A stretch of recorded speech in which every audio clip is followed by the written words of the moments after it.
மரிஸ் sir கொஞ்சம் ஓரமா நில்லுங்க சார். இன்ஸ்பெக்டர் வந்தா கத்துவாரு. இல்லங்க, என் பையனும் இங்க எஸ்ஐயா இருந்து தெரியும் சார், தெரியாமலாம் இல்ல. நீங்க இங்க இருந்தா இன்ஸ்பெக்டர் எங்களை சத்தம் போடுவாரு. போங்க சார், உங்களால நாங்க திட்டு வாங்கணும். சாரி சார், ஒரே ஒரு தடவை பார்த்துட்டு போயிடுறேன். ஏன் சார், ஒரு தடவை சொன்னா புரியாதா? இன்ஸ்பெக்டர் வந்தா கேட்டு சொல்றேன் சார். போங்க சார். சார் ஒரே ஒரு சொல்லிட்டு நின்றுக்கீங்க. போங்க சார். பாருங்க ஐயா வந்துட்டாரு. போங்க. கான்ஸ்டபிள் வாயா. வணக்கம் சார். இந்த அப்படி இதுல பேண்ட் ஷர்ட் இருக்கு, உள்ள போய் மாத்திட்டு வா. என்ன பாக்குற? கடமை கண்ணியம் கட்டுப்பாடு சட்டம் ஒரு இருட்டற அப்படின்னு சினிமா டைலாக்லாம் சொல்லுவல்ல, அதுக்கு தான். நம்ம டிபார்ட்மெண்ட் மானத்தை நாமளே வாங்க கூடாதுல்ல. இதே ட்ரெஸ்ஸோட கோர்ட்டுக்கு கூட்டு போக முடியுமா சொல்லு? அதுக்காகத்தான் இது. உன்னை விட காவல்துறை கண்ணியத்தை எப்படி காப்பாத்துற பாத்தியா? போ போய் மாத்திட்டு வா. சார் போ, என்ன முறைக்கிற? போ.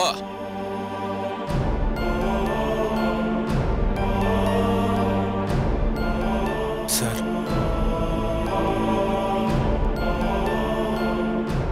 சார் இப்படி வாங்க சார். சார் வாங்க சார், வாங்க சார், வாங்கன்னு சொல்றேன்ல. வாங்க வாங்க, இந்த பக்கமா வாங்க. சார் என்ன சார் இது? என் பையன்கிட்ட பேசக்கூட விட மாட்டேங்கிறாங்க. ரொம்ப பயமா இருக்கு சார். ஒன்றும் பதறப்படாதீங்க சார், உங்க பையன் தைரியமா தான் இருக்காரு. நீங்களும் கொஞ்சம் தைரியமா இருங்க. தம்பி வேற டியூட்டியில் இல்லையா, இதை வச்சு இன்ஸ்பெக்டர் உங்களை அவமானப்படுத்துன்னு நினைப்பாரு. அதனால நீங்க இப்போ வராதீங்க. எந்த பிரச்சனையும் வராம நான் பாத்துக்கிறேன். ஓகே சார், ரொம்ப நன்றி சார். சார் அப்படிலாம் சொல்லாதீங்க சார். உங்க வீட்டில் நானும் ஒரு வாய் காபி தண்ணி குடிச்சிருக்கேன் சார். போலீஸ்காரனாலே தப்பா நினைச்சிடாதீங்க. என்ன மாதிரி உங்க பையன் மாதிரி நல்ல ஆளுங்க இருக்கத்தான் செய்யறாங்க. என்ன என்னால எதிர்த்து போராட முடியல, உங்க பையன் எதிர்த்து போராடினாரு, அதான் இப்படி ஆயிட்டாரு. மற்றபடி இந்த இன்ஸ்பெக்டர் மாதிரியான ஆளுங்க ரொம்ப கம்மி. என்ன பண்றது, அவங்க தான் ஜெயிச்சிட்டு இருக்காங்க. நீ கொஞ்சம் வெளியே வெயிட் பண்ணுங்க, நான் கூப்பிடுறேன். சரிங்க சார். கவலைப்படாம போங்க.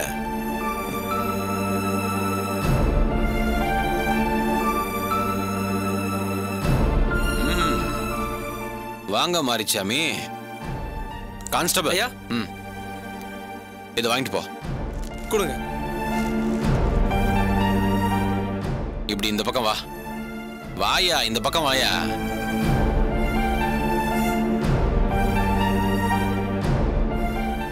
மாரி, இப்ப கூட உனக்கு நல்லது பண்ணலாம் தான் இருக்கேன். இந்த கேஸ்ல நீ மாட்டிருக்கவே கூடாது, ஆனா மாட்டிட்ட. ஏன் மாட்டினு தெரியுமா? முதல்ல நம்ம சொந்த கேஸுக்கு நாம போவே கூடாது. வேற ஒருத்தரை வச்சு கேஸை மூவ் பண்ண சொல்லிருக்கணும். நீ என்கிட்ட சொல்லியிருந்தேன்னு வச்சுக்க, அதுக்கு என்கிட்ட நிறைய ஆள் இருக்காயா. அதுல ஒருத்த மூலமா கேஸ் கொடுக்க வச்சு அந்த சோமுவை பிடிச்சு பிதுக்கி எடுத்துருக்கலாம்யா. இப்போ உன் சொந்த மேட்டருங்கிறதுனால மாட்டிக்கிட்ட. சோ இப்போ ஒன்னும் பண்ண முடியாது. நீ உள்ள போறதுதான். என்னடா இவன் நல்லது பண்றேன்னு சொன்னானே, பெருசா உதவி பண்ணுவான்னு நினைச்சியா? நான் என்ன சொல்ல வரேன்னா, நீ போய் சஸ்பென்ஷன்லாம் முடிச்சுட்டு வந்ததுக்கு அப்புறம் இப்படி எல்லாம் பண்ணாதப்பா, வேற ரூட் இருக்கு, அப்படி பண்ணாதான் போலீஸ்ல பிழைக்க முடியும்னு நான் ஒரு ரூட் சொல்லி கொடுப்பேன் பாரு. அதுதான் நான் பண்ற சகாயம், புரியுதா? என்ன பண்றது, நல்லா தான் வந்த, நல்லா ரேங்க் எடுத்து வந்து இந்த சீட்ல உட்காந்த, இன்னைக்கு பிழைக்க தெரியாம போயிட்டியே, என்ன பண்ண போற? இதுக்கப்புறம் இந்த சேருக்கு வேற ஒருத்தன் வரப்போறான். அவன் எத்தனாவது ரேங்க் எடுத்தானோ, என்ன பாடுபடுத்த போறானோ யாருக்கு தெரியும்? அதனால இனிமே நாம எந்த இடத்துக்கு போறோமோ அந்த இடத்துக்கு தகுந்த மாதிரி நம்மள மாத்திக்கணும்யா. அதை விட்டுட்டு நின்ன இடத்துலயே ஹை ஜம்ப் பண்ணிட்டு இருக்க கூடாது, புரியுதா? அப்படியே நில்லு.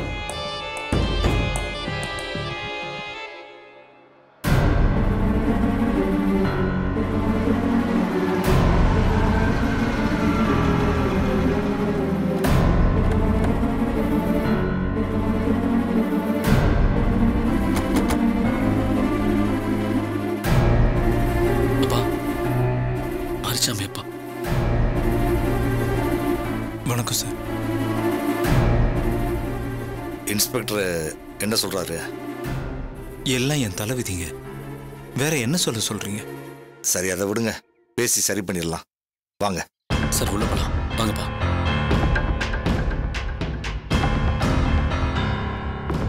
சார் வணக்கம் சார். வணக்கம் சார். இன்ஸ்பெக்டர் பார்க்கணும். போய் பாருங்க. போங்க சார். வணக்கம் சார். வணக்கம் சார். யாரு நீங்க?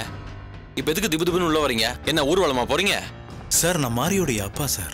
ஓ, நீங்க தான் சாரோட அப்பா இல்ல? சரி சரி, மறந்துட்டேன். ஆமா, என்ன கும்பலா வந்திருக்கீங்க? ஜாமீன் மூவ் பண்ணோம் சார். ஏங்க, இதெல்லாம் சினிமா உங்களுக்கு தப்பு தப்பா சொல்லி கொடுத்துருக்குங்க. ஜாமீன்லாம் கோர்ட்ல தான் வாங்கணும். சார் அதெல்லாம் எனக்கு தெரியும் சார். அவர் கூட கொஞ்சம் பேசணும். என்னத்த பேச போறீங்க? நானே சொல்றேங்க, இவர் மேல ஒரு தப்பும் இல்ல.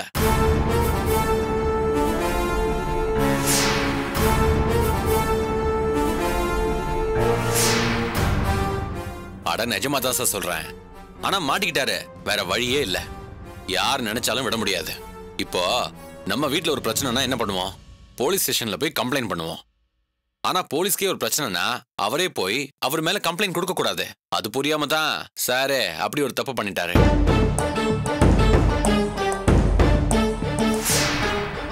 பொண்டாட்டி போன் பண்ண உடனே ரத்தம் கொதிக்கத்தான் செய்யும். உடனே உதவி பண்ணணும்னு நினைக்கும் போது என்ன பண்ணணும்? என்ன மாதிரி ஒரு எக்ஸ்பீரியன்ஸான ஆளை கூப்பிட்டு, சார் இந்த மாதிரி பிரச்சனை என்ன சார் பண்ணலான்னு என்கிட்ட கேட்கணும். கேட்டா நாங்க ஒரு ஐடியா கொடுத்துருப்போம். ஆனா சார் எங்களை கேட்காம அவர் இஷ்டத்துக்கு அவர் போயிட்டாரு. போன இடத்துல பெரிய இஷ்யூ ஆகி அது சோசியல் மீடியா வரைக்கும் போயிடுச்சு.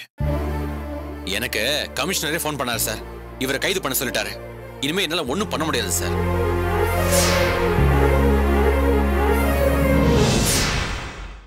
அந்த பையன் அவனாவே அடிச்சுக்கிட்டான், அந்த பொம்பளை கூட தானாவே தலைமுடியை களைச்சு விட்டுட்டு போய் சொல்லுது அப்படின்லாம் மாறி சொல்றாரு.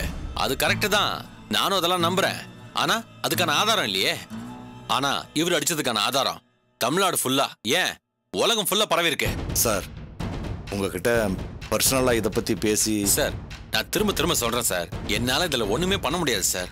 அப்படி பண்ண முடிஞ்சா என்னோட ஸ்டேஷன்ல இருக்கிற சப் இன்ஸ்பெக்டருக்கு நான் பண்ண மாட்டேனா? நீங்களாம் ரெக்கமெண்டேஷனுக்கு வரணுமா என்ன? தேவையே இல்லையே சார். நானே ஈஸியா முடிச்சு போயிட்டே இருப்பேன். ஆனா இது மேலிடம் வரைக்கும் போயிடுச்சு. என்னால எதுவுமே பண்ண முடியாது.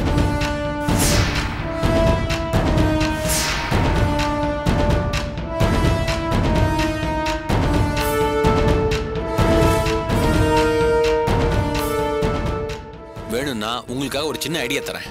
இந்த ஸ்டேஷன் சப் இன்ஸ்பெக்டர்ங்கிறதுனால அதுவும் சொல்றேன். இப்போ கோர்ட்டு கேஸ்னு போகப்படுறது தான். அதுல எந்த மாற்றமும் கிடையாது. நீங்க என்ன பண்றீங்க? அந்த பையன் சோமு, அப்புறம் அந்த பொம்பளை பேர் ஏதோ சொன்னீங்களே, பாஞ்சாலி, அவங்க எல்லாம் உங்க சொந்தக்காரங்கன்னு வேற சொல்றீங்க.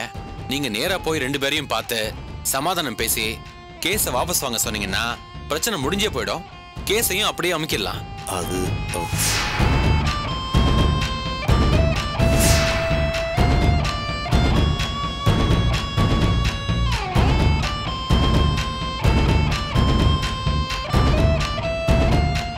இப்ப நீங்க எல்லாம் கிளம்புங்க சார். இந்த கேஸ் பெரிய விஷயமானதுனால ஏசி இப்ப வந்துருவாரு. அவர் வரப்ப நீங்க கூட்டமா நின்னீங்கன்னு வச்சுக்கோங்க, எனக்கு தான் பிரச்சனை. முதல்ல கிளம்புங்க. கிளம்புங்க சார், தயவு செஞ்சு கிளம்புங்க சார். போங்க சார். வரேன் சார். கிளம்புங்க சார். சரிங்க சார்.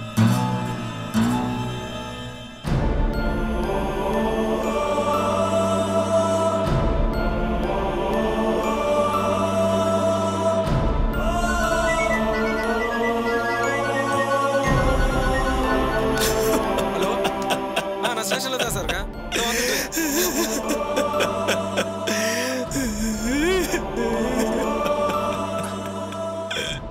என்னங்க நீங்க அழாதீங்க, அமைதியா இருங்க.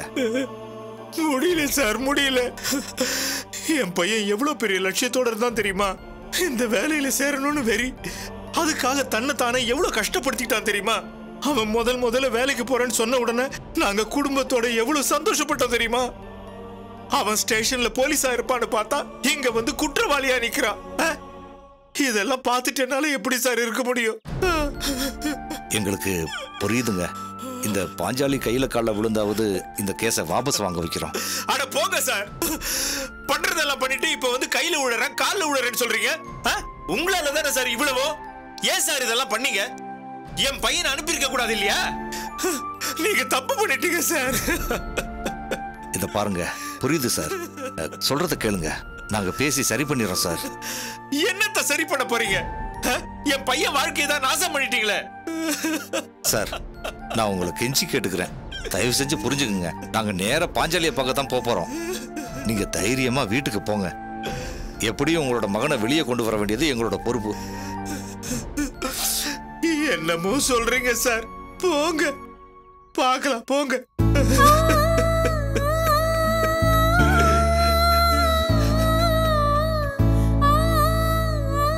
பாபு, பாப்பா பாஞ்சாலியை போய் பார்த்துட்டு வந்துடலாம். சரிப்பா.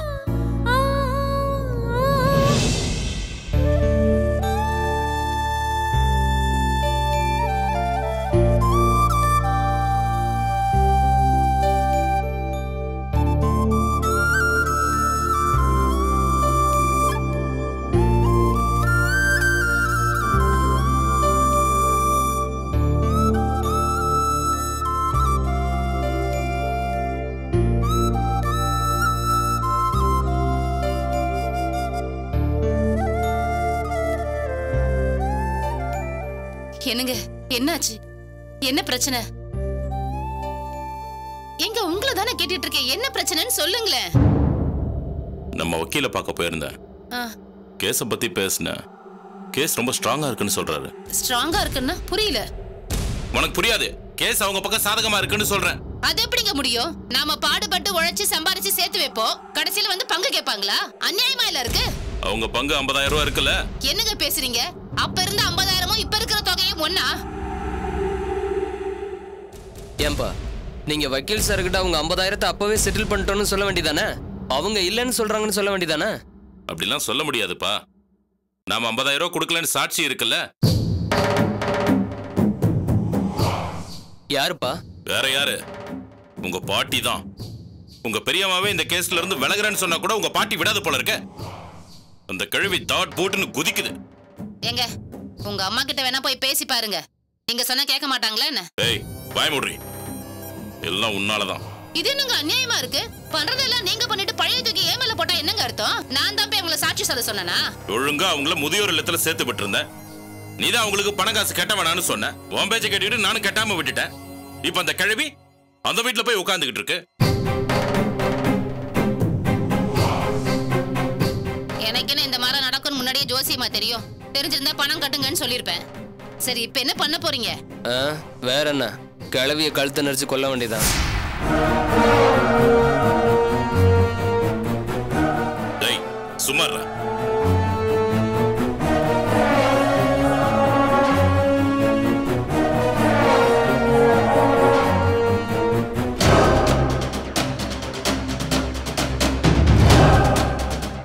ஏங்க, என்னங்க யோசிச்சுட்டு இருக்கீங்க? என்ன பண்ண போறீங்க?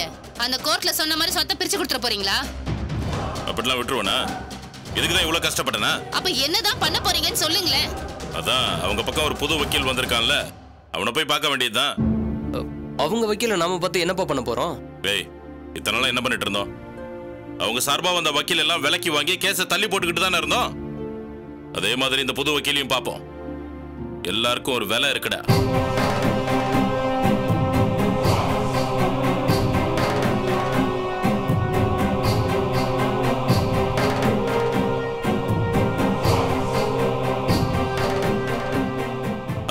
நான் தோற பேசுறேங்க. அவங்க சைடுல இருக்கிற வக்கீல் யார் என்னன்னு விசாரிச்சு வைங்க. நான் இப்ப வரேன். நம்ம 2 பேரும் போலாம். சரி, நான் அந்த வக்கீல் யாருன்னு பார்த்துட்டு வந்துடுறேன். அப்பா நானும் வரேன். டேய், நீ இருடா, நான் முதல்ல போய் பார்த்துட்டு வரேன்.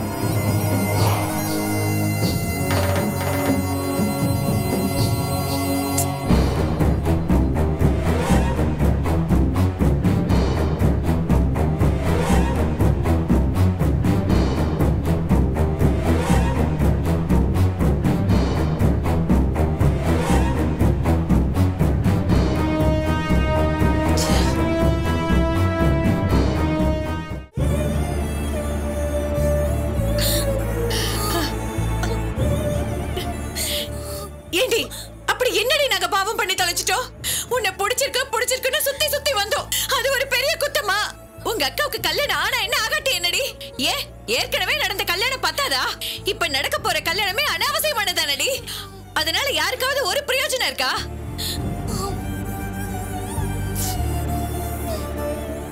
உன் கல்யாணத்துக்கு கூடவே உன் அக்கா கல்யாணத்தையும் நடத்தணும்னு ஏகப்பட்ட பிரச்சனை நடத்தினாங்க. இந்த மாதிரி ஏதாவது நடந்து தொலையுனுதா அம்மா சாமி வேண்டாம் எங்களை விட்டுடுங்கன்னு கையெடுத்து கும்பிட்டு கேட்டுக்கிட்டோம். அதுக்கு எத்தனை பஞ்சாயத்து பண்ணீங்க?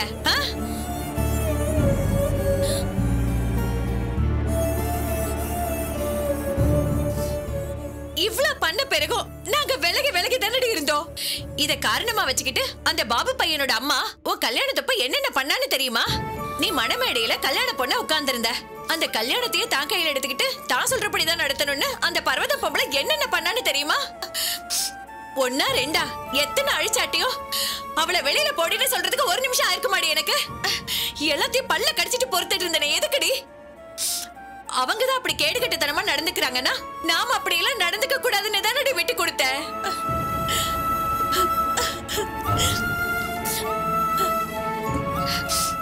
இங்க பாருங்க, நீங்க உங்க அக்காவுக்கு கல்யாணம் பண்ணுங்க, இல்ல வேற என்னத்தையாவது பண்ணி தொலைங்க. என் பிள்ளை எதுக்குடி அங்க அனுப்புனீங்க? ஒவ்வொரு வீட்லயும் போய் பஞ்சாயத்து பண்ணி அதை சரி பண்ணிட்டு வரதுக்கு என் பிள்ளை நடியாலாடி. அவனை அதுக்காக பெத்து வச்சிருக்கேன்.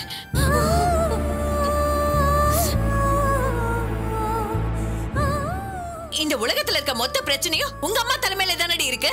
ஒவ்வொரு பிரச்சனையும் சரி பண்ணுங்கன்னு என் பிள்ளைய அனுப்புனா என்னடி ஆகுறது? இப்பயாவது பரவாயில்ல, ஒரு பிரச்சனை அதனால ஸ்டேஷன்ல இருக்கா. எல்லா பிரச்சனையும் தீர்க்கிறேன்னு போனா என்ன ஆவானே தெரியாது. இப்ப போயிட்டானே, ஜெயிலுக்கு போறானே, என்ன பண்ண போறீங்கன்னு சொல்லுங்க. இவகிட்ட கேட்டா இவ அப்படியே கலகலான்னு பதில் சொல்லிடுவாளா? நம்ம பிள்ளைக்கு நடக்க கூடாது நடந்து போச்சு, நீ தேவையில்லாத ஏதாவது கேட்டீன்னா இப்படிதான் அழுதுகிட்டு நிப்பா. இவகிட்ட அப்படி என்னதான் இருக்குன்னு தெரிஞ்சு உன் பிள்ளை கட்டி வச்சியோ எனக்கு தெரியல. பாட்டி, நீங்க கொஞ்சம் சும்மா இருக்க மாட்டீங்க? எதுக்கு இப்ப தேவையில்லாம பிரச்சனை பேசாக்கிட்டு இருக்கீங்க? ஏய், கொஞ்சம் பேசாம இருக்கியா? இப்ப அவங்க சொல்றதுல என்ன குறை வந்துச்சு? எதுக்கு எடுத்தாலும் இந்த பாட்டி தூண்டி விடுறாங்கன்னு சொன்னல. இப்ப இவங்க கேட்டதுல என்னடி தப்பு வந்திருக்கு? இவ்வளவு தூரம் எடுத்து சொல்லி புரிய வச்சோம். என் புள்ள போலீஸ் ஸ்டேஷன் போனதாண்டி மிச்சம். ஒரு நல்லதாவது நடந்திருக்குமா? இல்ல இவதான் நல்லது நடக்க விட்டுருக்காளா? அம்மா பாவம், அண்ணி என்னமா பண்ணுவாங்க அதுக்கு? ஒண்ணு பண்ண மாட்டாமா, ஒண்ணு பண்ண மாட்டா. நான் என்ன சொல்ல முடியும்? இவதான் அங்க அனுப்பி வச்சா. இன்னைக்கு என் புள்ள ஜெயிலுக்கு போறேன்னா அதுக்கு இவதான காரணம். ஒன்ன பார்த்த ராசிதா வேலை கிடைச்சிருச்சுன்னு என் புள்ள சொல்லிட்டு தெரியுறான். அது உண்மையா பொய்யான்னு எனக்கு தெரியாதுமா. ஆனா அவன் இப்ப ஜெயிலுக்கு போறதுக்கு காரணம் நீ மட்டும்தான்.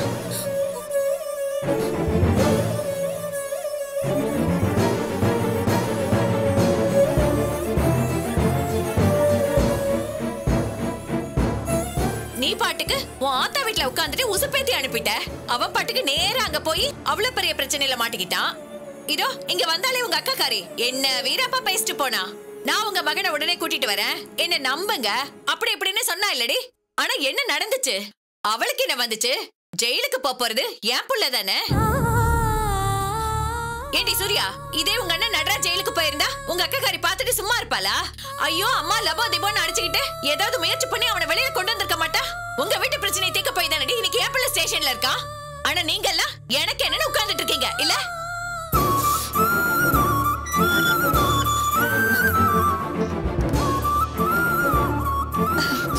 அம்மா, அப்பா வராரு.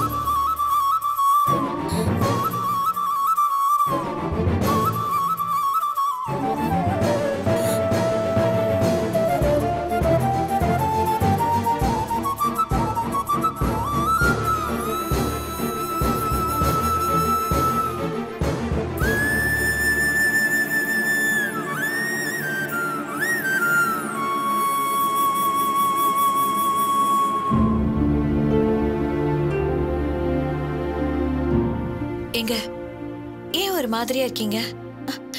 ஷாலினி, போய் கொஞ்சம் தண்ணி எடுத்துட்டு வா. சரிம்மா. என்னாச்சுங்க? ஸ்டேஷனுக்கு போனீங்களா? நம்ம பிள்ளைய பாத்தீங்களா? சொல்லுங்க. ஈஸ்வரி, கொஞ்ச நேரம் சும்மா இருக்கியா? முதல்ல வந்தவரு கொஞ்சம் ஆசுவாசப்படுத்திக்கிட்டோம். எதுவா இருந்தாலும் அப்புறமா பேசிக்கலாம். தண்ணீர் குடு. இந்தாங்க தண்ணி குடிங்க. ஒண்ணும் வேணாம், எடுத்துக்கிட்டு போ. என்னங்க என்னாச்சுங்க? ஏன் அழறீங்க? சொல்லுங்க. சுரேஷ், என்னப்பா என்னாச்சு சொல்லுப்பா, எங்களை எல்லாம் பயமுறுத்தாத. அப்பா அழாதீங்கப்பா, என்னாச்சுப்பா சொல்லுங்க. ஏங்க உங்களை தானே கேக்குறோம், சொல்லுங்க என்னாச்சு? நம்ம புள்ள ஜெயிலுக்கு போறது உறுதியாயிருச்சு. சரி